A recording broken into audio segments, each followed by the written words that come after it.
আখেরি নবীর উম্মত হিসাবে আমাদের আত্মমর্যাদা আরো বেশি হওয়া উচিত।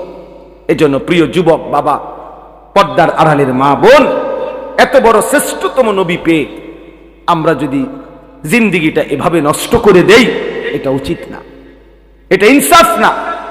এজন্য আমি অনুরোধ করছি, আজকে এই রাত গভীরে তোমরা যারা কিশোর নওজোয়ান এতটা কষ্ট করে এত রাত অবধি বসে রইলা, আমি তোমাদের কাছে অনুরোধ করি ভাইয়া, মাথার চুল থেকে পায়ের নখ পর্যন্ত তুমি যেহেতু সুন্দর নিজেকে সাজাইতে চাও, আমিও বলি তুমি সুন্দর হও, কিন্তু সেই সৌন্দর্য নিজেকে যেহেতু সুন্দর করতে চাও, আল্লাহর কসম প্রিয় নবী সাল্লাল্লাহু আলাইহি সাল্লামের চাইতে সুন্দর এই কায়নাতে আর কেউ হইতে পারে না।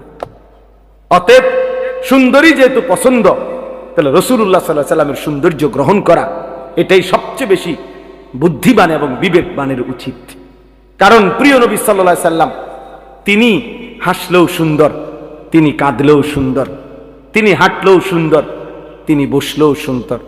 হাজারো সাহাবী নবী সাল্লাল্লাহু আলাইহি সাল্লামের সৌন্দর্যের বর্ণনা দিয়েছেন। নারীরা, পুরুষেরা, সাহাবীরা সবাই নবীজির সৌন্দর্যের প্রমাণ করছেন। 1450 বছর ধরে আপনজন দুশ্মন সবাই নবীজির জীবনী গবেষণা করছে। ইমানদারের কাছেও তিনি শ্রেষ্ঠ, পৃথিবীর সমস্ত কাফের বেঈমানের কাছেও আল্লাহর রাসূল সাল্লাল্লাহু আলাইহি সাল্লাম শ্রেষ্ঠ।